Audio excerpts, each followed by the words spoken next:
और एक बार फिर से आप सबका स्वागत है इस जूम के माध्यम से जो आप प्रकाशित वाक्य को सीख रहे हैं। और प्रभु का धन्यवाद करते हैं, खुदावंद यीशु मसीह के नाम की महिमा करते हैं, खुदावंद यीशु मसीह के नाम को जलाल देते हैं। और हम लोग पिछली क्लास में स्मुरने चर्च के बारे में सीख रहे थे, चर्च ऑफ स्मुरना। सो हम लोग आज एक और क्लास जो है स्मुरने चर्च के ऊपर ही लेंगे। और पिछली क्लास में मैंने आपको बताया कि जो स्मुरने चर्च है, वो जो सिटी है, जो शहर है, स्मुरने शहर, वो बहुत ब्यूटीफुल शहर था, बहुत अच्छा दिखने वाला शहर था। और स्मुरने का मतलब जो है वो है कड़वा। रीजन, उसको कड़वा बोलने का रीजन क्या था? क्योंकि जो स्मुरने चर्च है उसको परसिक्यूटेड चर्च के नाम से भी जाना जाता था, क्योंकि सबसे ज्यादा जो स्ताव हुआ वो स्मुरने के टाइम पर हुआ। सबसे ज्यादा स्ताव जो सहा वो स्मुरने चर्च ने स्ताव सहा, इसलिए उसका नाम जो था वो कड़वा, उसका जो मतलब था वो कड़वा भी था। और जो स्मुरने सिटी थी वो रोम के साथ बहुत ज्यादा वफादार थी, उसके अधीन होना चाहती थी। जो स्मुरने सिटी, स्मुरने चर्च नहीं, स्मुरने सिटी जो थी, ऑलवेज रोम बादशाह की वर्शिप करने के लिए तैयार रहती थी। और वहां पर एक ऐसा यहूदियों का झुंड था जो रियलिटी में यहूदी नहीं थे, यानी कि जो मसीह लोगों के विरोध में थे, जो मसीह लोगों का विरोध, ऐसा माहौल पैदा करते रहते थे जिससे कि जो है मसीह लोगों को आराधना करने में प्रॉब्लम पड़े, जिससे कि एक परसिक्यूशन का माहौल हो। और वो जो यहूदी थे वो शैतान की समझ के अधीन थे। और वहां का जो पहला शहीद था वो था पॉलीकार, जो एक बिशप था और एक बहुत फेमस शहीद था, जिसको मैंने पिछली क्लास में बताया था, जिसको जला दिया गया था और तलवार से उसको काटा गया था। और जो स्मुरने चर्च है, जो स्मुरने चर्च है वो बहुत दरिद्रता, यानी कि बहुत गरीबी को झेलता है। ओके, ये हमने यहां से फिनिश किया था कि जो स्मुरने चर्च है वो बहुत गरीबी को झेलता है, लेकिन यीशु मसीह कहता है कि तू अमीर है, तू गरीब नहीं है, तू अमीर है। हालांकि जबकि लौदीकिया चर्च जो अमीर है, जो पैसे की वजह से धनी है, लेकिन उसे खुदावंद यीशु मसीह कहता है कि तू गरीब है, तू तंगी में है, तू तू वर्ड से तू धनी नहीं है, तू दुखी है, तू मंदभागी है। ये वर्ड जो है वो लौदीकिया चर्च के लिए जो है परमेश्वर यीशु मसीह ने इस्तेमाल की है। ओके, एक बार फिर से हम लोग जो है वो स्मुरने चर्च को पढ़ेंगे। प्रकाशित वाक्य उसका 2 अध्याय, उसका 8 वचन से एक बार फिर से पढ़ेंगे। मैंने पिछली क्लास में आपको स्मुरने की बैकग्राउंड बताई थी, और आज हम लोग जो है स्मुरने के चर्च के बारे में थोड़ा सा 1-2 लेसन जो हम लोग सीख सकते हैं वो हम लोग स्मुरने चर्च से सीखने की कोशिश करेंगे। ओके, स्मुरने की कलीसिया के दूत को यह लिख, 2:8, प्रकाशित वाक्य उसका 2 उसका 8 वचन से पढ़ रहा हूं। स्मुरने की कलीसिया के दूत को यह लिख, जो प्रथम है और अंतिम है, जो मर गया था और अब जीवित हो गया है। वह यह कहता है, मैं तेरे कलेश और तेरी दरिद्रता को जानता हूं, परंतु तू धनी है। यह बात आपने सुनी, परंतु तू धनी है। और जो लोग अपने आप को यहूदी कहते हैं और है नहीं, पर शैतान की सभा है, उनकी निंदा को भी जानता है। जो दुख तुमने झेलने हैं उनसे मत डर, क्योंकि देखो शैतान तुम में से कुछ लोगों को जेल खाने में डालने पर है, ताकि तुम परखे जाओ, और तुम्हें 10 दिन का कलेश उठाना होगा। प्राण देने तक विश्वासी रहे, प्राण देने तक विश्वासी रह, तो मैं तुझे जीवन का मुकुट दूंगा। जिसके कान है वह सुन ले, आत्मा कलीसियाओं को क्या कहता है। जो जय पाए उसे दूसरी मौत से हानि नहीं पहुंचेगी। ओके, सो ये स्मुरने चर्च के बारे में है। स्मुरना चर्च एक ऐसा चर्च था जो सबसे ज्यादा प्रोसिक्यूशन, जो सबसे ज्यादा दुख में रहा, जो सबसे ज्यादा प्रॉब्लम में रहा, ऐसा दुख नहीं जो आज के लोग जिसको दुख बोलते हैं कि किसी को बुखार हो गया, किसी को टाइफाइड हो गया, किसी के कान में दर्द हो गया, किसी के सर में दर्द हो गया, किसी के गर्दन में दर्द है, किसी को सर्वाइकल हो गया, किसी के बैक पेन है, किसी को, ये वाले दर्द नहीं। ये वाले दर्द तो हमारी बॉडी में है, लेकिन उन लोगों ने जो था वो बड़ा क्लेश, यानी कि परसिक्यूशन, शहीदी, मारे जाने, स्ताव किए जाने, निंदा किए जाने, बदनामी, ये सब उन लोगों ने सहे, और उस चर्च में एक भी कमी परमेश्वर को नहीं मिली। परमेश्वर की नजर और हमारी नजर में बहुत फर्क है। ये बात को आपने समझना है। यहां पर हमें कुछ भी कमी नजर नहीं आती, वहां पर परमेश्वर हमारे हृदयों को जानता है और हमारी कमियों को, हमारे विचारों को जानता है। जो पाप हम लोगों के सामने नहीं करते, वो परमेश्वर हमारे गुप्त में जो पाप करते हैं, उन पापों को भी वो जानता है। लेकिन स्मुरने चर्च एक ऐसा चर्च था जहां पर यीशु मसीह ने एक भी कमी का जिक्र नहीं किया। Hallelujah. I always praising for Smyrna church. मैं जब भी स्मुरने चर्च के बारे में पढ़ता हूं तो मुझे एक अलग सी खुशी मिलती है, एक अलग सा आनंद मिलता है कि आज चर्चेस में, सेवकों में, प्रभु के लोगों में कितनी कमियां हैं, है ना, कितनी ठगियां चल रही हैं, कितने प्रॉब्लम चल रही हैं, कुछ मुश्किलें हमारी खुद की खरीदी हुई मुश्किलें हैं, हमारे अंदर कितना लालच, हेरा फेरी और कितने विचारों के द्वारा हम लोग पाप करते हैं। लेकिन Smyrna church one of the best church, और स्मुरने चर्च का जो टाइम था वो था 100 एडी से लेकर के 312 एडी तक, यानी कि 100 ईस्वी से लेकर के 312 ईस्वी तक इसका जो समय है 212 साल का ये समय है चर्च का। और 212 साल में आप एक सिनारियो समझ सकते हैं, एक समय को जो है आप समझ सकते हैं कि 212 साल में लोगों के अंदर कोई कमी नहीं आ रही। कैसे वो लोग संगति करते होंगे, कैसे वो लोग एक दूसरे से मिलते होंगे। आज कलीसियों का बैठना, एक साथ बैठना बहुत मुश्किल है। आज दो विश्वासियों का एक साथ बैठना बिना चुगली के, उनका एक साथ बैठना बहुत मुश्किल है। आज विश्वासियों का 10 दिन तक 20-25 विश्वासियों का एक साथ रहना बिना लड़ाई झगड़े के बहुत मुश्किल है।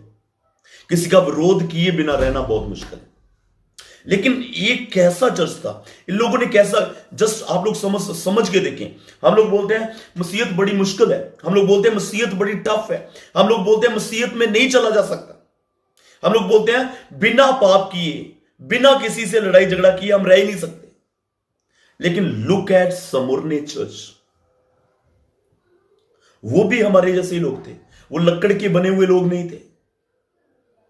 Those people are like us only, हमारे जैसे उनके घर, बीवी, बच्चे सेम। बट वो लोग कैसे मसीहत चल रहे हैं, वो लोग कैसे वचन को समझे कि हमें समझ में नहीं आ रहा। वो लोग कैसे वचन को जानते थे जिसे हम नहीं समझ पा रहे। वो लोग किस गहराई को जानते थे जिसे हम लोग नहीं समझ पा रहे। आपको मेरी बात समझ में आ रही? हालेलुया।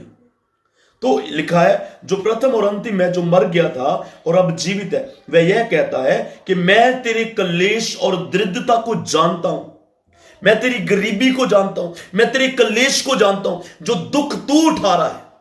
हम लोग बहुत बार कलीसियों में, कुछ बहनें हमारे पास आती हैं, कुछ बहनें, कुछ भाई कभी हमारे पास आते, बोलते पास्टर जी हमारे दुख को कोई नहीं जानता, हम कितना क्लेश उठा रहे, हम कितनी विरोधता उठा रहे, हम कितनी परेशानियों को उठा रहे, कोई नहीं जानता। लेकिन आपका परमेश्वर कहता है आई नो योर परसिक्यूशन, मैं तुम्हारे क्लेश को जानता हूं, मैं तुम्हारे दुख को जानता हूं, मैं तुम्हारी दृढ़ता को जानता हूं। प्रभु यीशु मसीह ने कहा परंतु तू धनी है।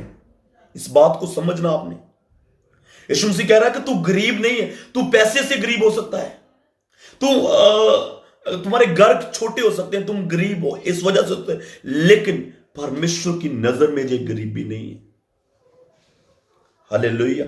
आपके पास वचन पर चलना जो है वो आपकी मजबूती को दिखाता है, आपकी अमीरी को दिखाता है।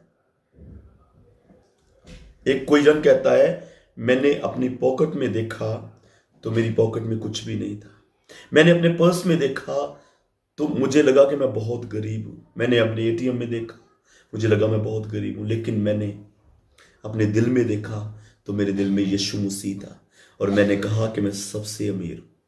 Hallelujah. If you have Jesus Christ, अगर आपके पास यीशु मसीह है, you are the richest person in the world. अगर आपके पास यीशु नहीं है, अगर आपके पास यीशु मसीह नहीं है, आपके पास दुनिया का कुछ भी है, दुनिया का कितना भी पैसा आपके पास है, you are one of the poor man. Hallelujah. आप सबसे ज्यादा गरीब हो if you do not have Christ. अगर आपके पास यीशु मसीह नहीं, क्यों ये लोग, हम जो चर्च में है, डेली चर्च में हम बाइबल के करैक्टर सीख रहे हैं। जितने भी बाइबल के करैक्टर आदम से लेकर के अब तक के जितने भी करैक्टर हैं उनको सीख रहे हैं। और मैं बता रहा था कि जितने भी बाइबल में करैक्टर आप देखोगे, जितने भी ब्लेस्ड करैक्टर आप देखोगे, वो लोग दुनिया को नहीं देखते थे।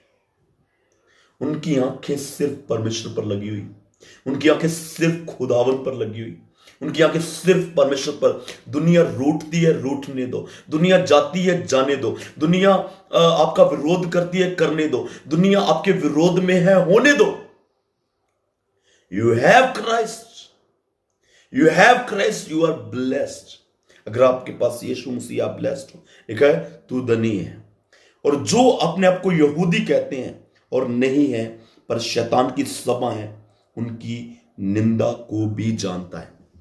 इस बात पर हम लोग थोड़ा सा रुकेंगे। देखिए, यीशु मसीह, आप इस वचन को नोट कर सकते हैं, आप साथ में ले सकते हैं। इस वचन को पढ़ेंगे नहीं हम लोग, टाइम कम होने की वजह से, जस्ट आप लोग ले सकते हैं इस वचन को। मरकस 10 अध्याय का 46 से लेकर के 52 वचन तक लिखा हुआ है। यीशु मसीह यरीहो से निकल रहा था तो वहां पर एक अंधा भिखारी जिसका नाम था बर्तिमेई, जब वो उसने सुना, उसको पता चला कि यीशु मसीह जा रहे हैं, तो उसने पुकारना शुरू किया, हे दाऊद की संतान, हे दाऊद के पुत्र, मुझ पर दया कर। और लिखा, बहुतों ने उससे डांटा, बहुतों ने उसे डांटा कि चुप रह, वह तेरी नहीं सुनेगा, वह तेरी नहीं सुनेगा। वो कौन लोग थे? जब हम मत्ती में देखते हैं, जब हम लूका में देखते हैं, तो वहां पर लिखा है कि ये जो आगे चलने वाले लोग थे वो मना कर रहे थे कि वो तेरी नहीं सुनेगा। जो चलने वाले लोग हैं, यानी कि जो यीशु मसीह के साथ रहने वाले लोग हैं, वो उसको मना कर रहे हैं कि वो तेरी नहीं सुनेगा। आपको रोकने वाले आपके जैसे ही होंगे। आपकी टांगे खींचने वाले जो लोग हैं ना, वो आपके जैसे ये यहूदी लोग हैं, जो कहने के लिए यहूदी हैं, लेकिन है शैतान की सभा। Are you getting me? क्या आपको समझ में आ रहा है?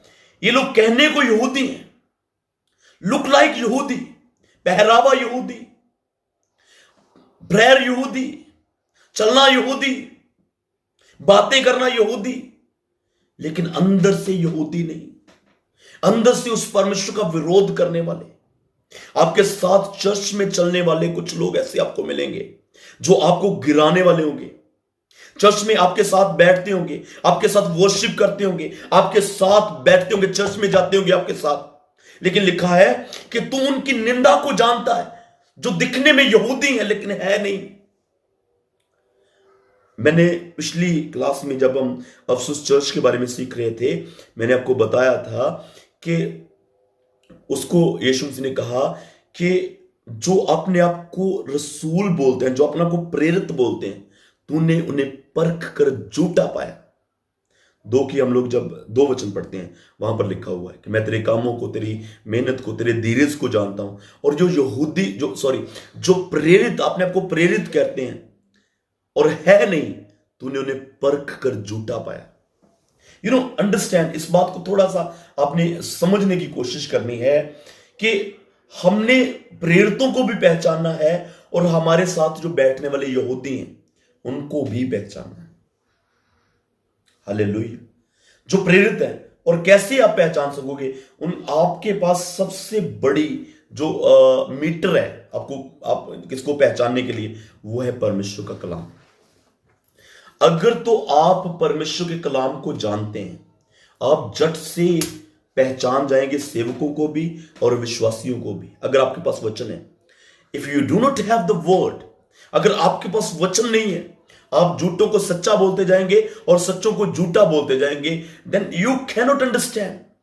आप लोग समझ ही नहीं पाएंगे कि सच्चा कौन है, निंदा करने वाला कौन है, साथ चलने वाला कौन है, विरोध करने वाला कौन है, परमेश्वर के साथ कौन है, परमेश्वर से दूर कौन है। यू मे नॉट अंडरस्टैंड, आप नहीं समझ पाएंगे। लेकिन अगर आपको समझना है तो आपको अच्छे से वचन की गहराई को जानना।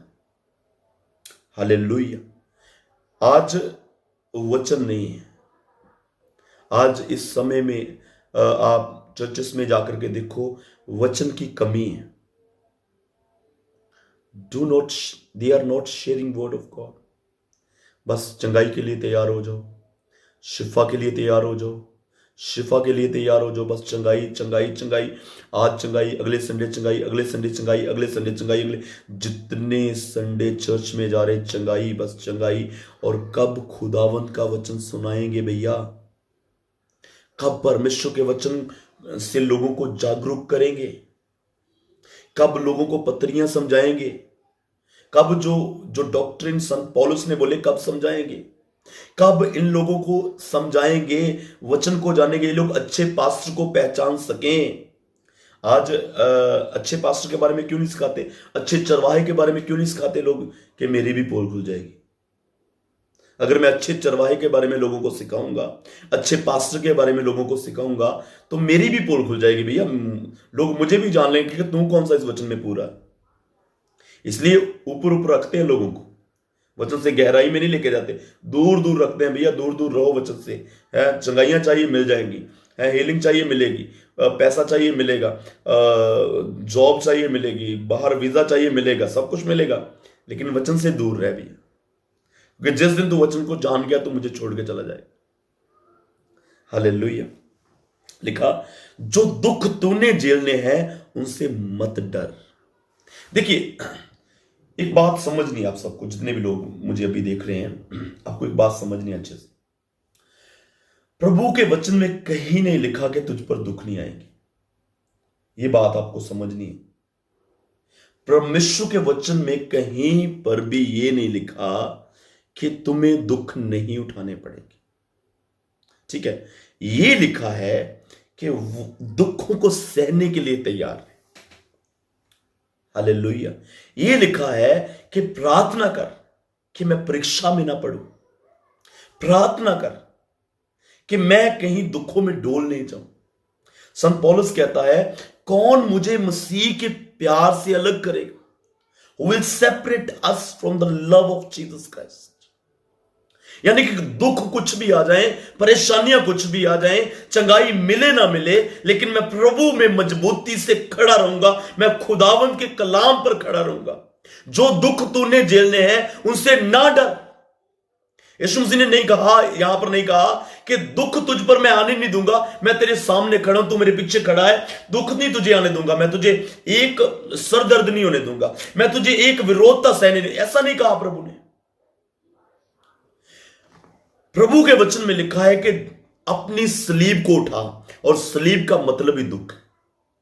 समझने चर्च को क्या मैसेज मिल रहा है? पहले से ही दुखों में, पहले से ही क्लेश में, पहले से ही परसिक्यूशन को सह रहा है, लेकिन फिर प्रभु यीशु मसीह क्या बोल रहा है कि जो दुख तूने झेलने हैं आने वाले, यानी कि अभी तू दुखों में है, अभी तू दुख उठा रहा है, शहीद किए जा सकते, पॉलीकार्प जैसे बिशप जो है शहीद किए जा रहे हैं, मारे जा रहे हैं, मसीह लोगों का कत्लेआम हो रहा है, मसीह लोगों को शहीद किया जा रहा है। ये लोग पहाड़ों की खुंदरों में जाकर के रह रहे हैं, पहाड़ों की केव्स में जाकर के रह रहे हैं। लेकिन लेटर क्या मिल रहा है कि जो दुख तूने झेलने हैं, यानी दुख तूने उठाए हैं और भी उठाने हैं, उसके लिए भी रेडी हो जा। अगर आज कलीसिया में यह प्रचार किया जाए कि जो दुख तूने झेलने हैं उसके लिए डरना नहीं है, अगले संडे कोई चर्च में नहीं आएगा। लोग बोलेंगे दुख के लिए थोड़ी हम लोग आते हैं, पास्टर यहां पर स्टेज पर गला फाड़ फाड़ के बोल रहा है जो दुख तूने उठाने हैं उसके लिए तैयार हो जा, जो दुख तूने उठाने उसके लिए तैयार हो जा। पास्टर गला फाड़ फाड़ के ऐसे बोल रहा है जैसे कल मेरे लिए दुख आ रहे हैं, अगले संडे नहीं मैं भैया यहां पर हूंगा, मैं दूसरा चर्च ढूंढ रहा हूं, मैं दूसरा कोई पादरी ढूंढ रहा हूं, वहां पर जाऊंगा जहां पर पादरी साहब बोलेंगे हाँ अभी तुझे फास्टिंग करने की जरूरत नहीं है, तेरी फास्टिंग यीशु मसीह ने कर दी है, हैं? हालेलुया। मैं कल मुझे कोई विश्वासी बता रहा था कल, बोले हम मुझे एक विश्वासी मिला और वो बोले हमारा पास्टर बोलता है कि तुझे फास्टिंग करने की जरूरत नहीं है, फास्टिंग नहीं करनी क्योंकि यीशु मसीह ने ऑलरेडी पे कर दिया सारा कुछ। तो फिर चर्च भी क्यों जाना है, वो भी पे कर दिया है। बपतिस्मा क्यों लेना है, वो भी पे कर दिया है। दान क्यों देना है पादरी साहब को, वो भी पे कर दिया ऑलरेडी। वो बोलता है आपको कि आपको फास्टिंग नहीं करनी है, प्रार्थना नहीं करनी है, यीशु मसीह ने ऑलरेडी पे कर दिया है। तो आप बोलो दान भी हम नहीं पे करेंगे, हैं? आपका कोई स्कैनर नहीं चाहिए, आपका कोई वो नहीं चाहिए, क्यूआर कोड नहीं चाहिए, ऑलरेडी पे हो गया है, आपको भी पे हो गया है, हमें भी पे हो गया, सबको पे हो गया है। इसलिए पूरा खाता साफ है, क्लियर है, कुछ करने की जरूरत नहीं। हालेलुया। ये पता नहीं कहां कहां से लेके आते हैं सब कुछ, लेकिन यहां पर लिखा है जो तुमने दुख उठाने उनसे मत डर, क्योंकि देखो शैतान तुम में से कुछ लोगों को जेल खाने में डालने पर है। बोला कि तुम में से कुछ लोगों को जेल खाने में डालने के लिए है शैतान, वो तैयारी करके बैठा है तुम लोगों को जेल में डालने के लिए।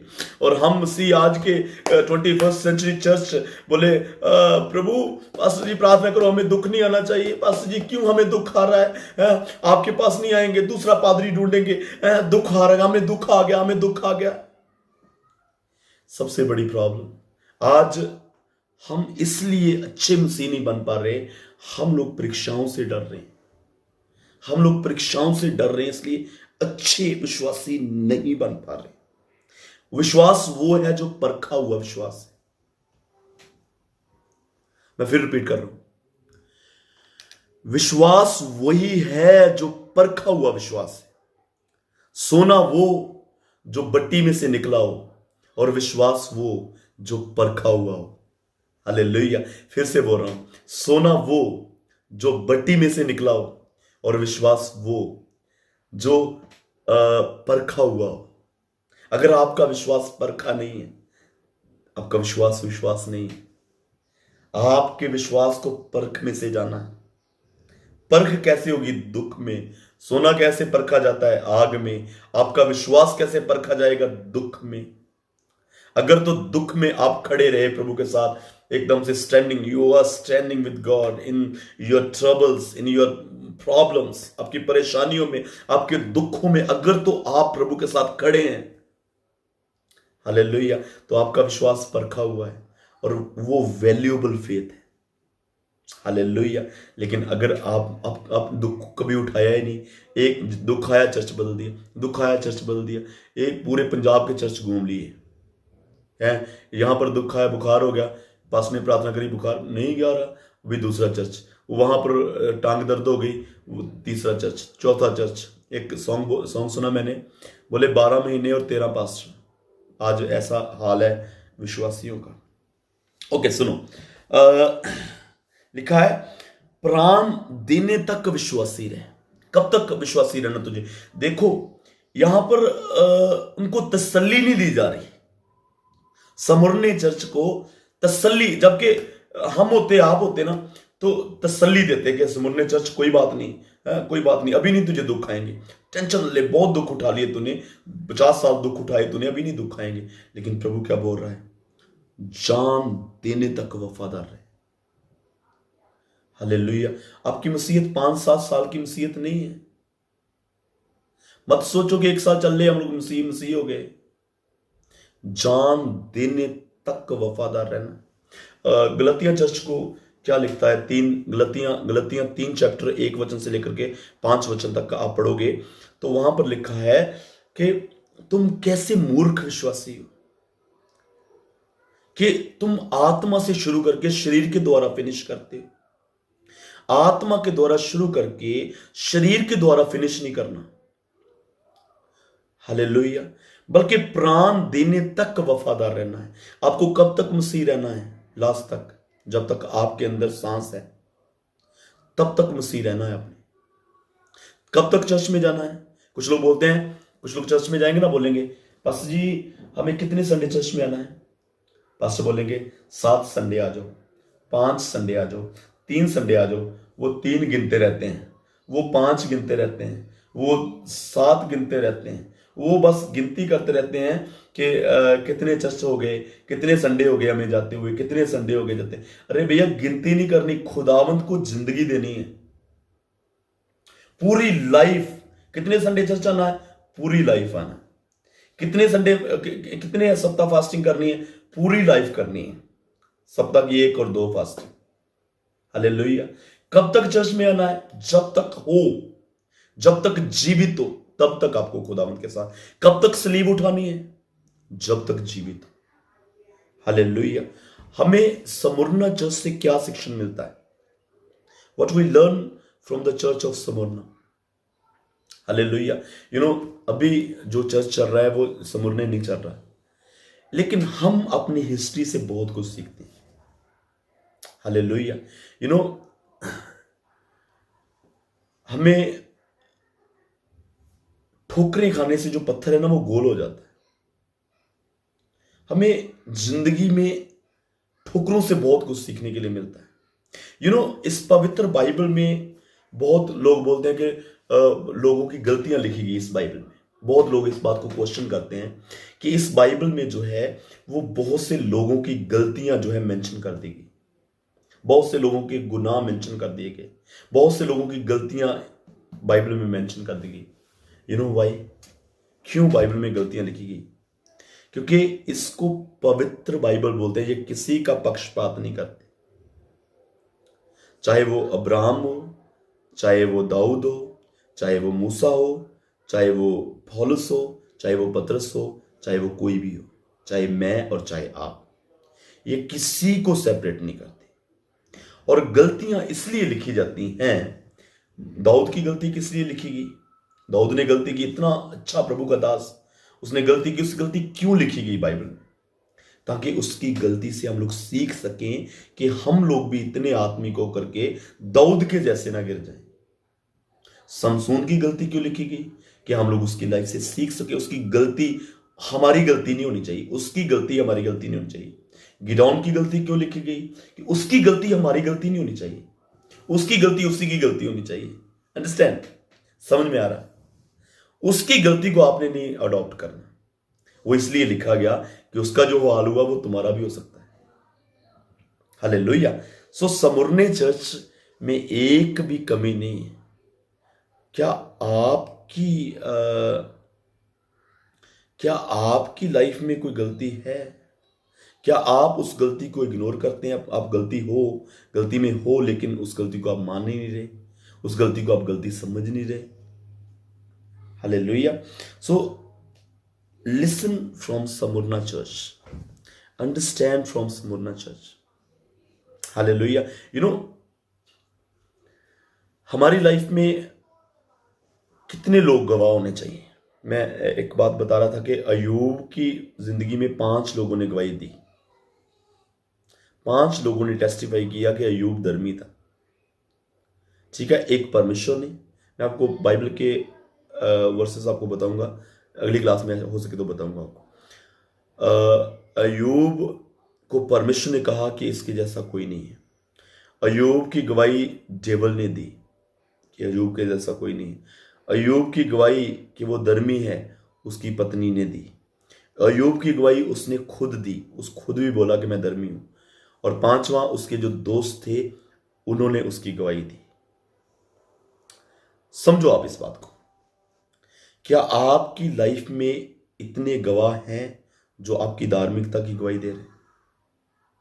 क्या आपको परमेश्वर धर्मी समझता है? क्या आपको डेविल भी धर्मी समझता है? क्या आपके परिवार मेंबर आपको धर्मी समझते हैं? क्या आप खुद अपने आप को धर्मी समझते हैं? और क्या आपके दोस्त आपको धर्मी कहते हैं? कि दोस्तों के साथ कुछ भी बोल लिया चलता है, बैठ के पैक भी लगा लिया चलता है? ये चलता नहीं है, ये चलेगा भी नहीं। अंडरस्टैंड? ये नहीं चलेगा।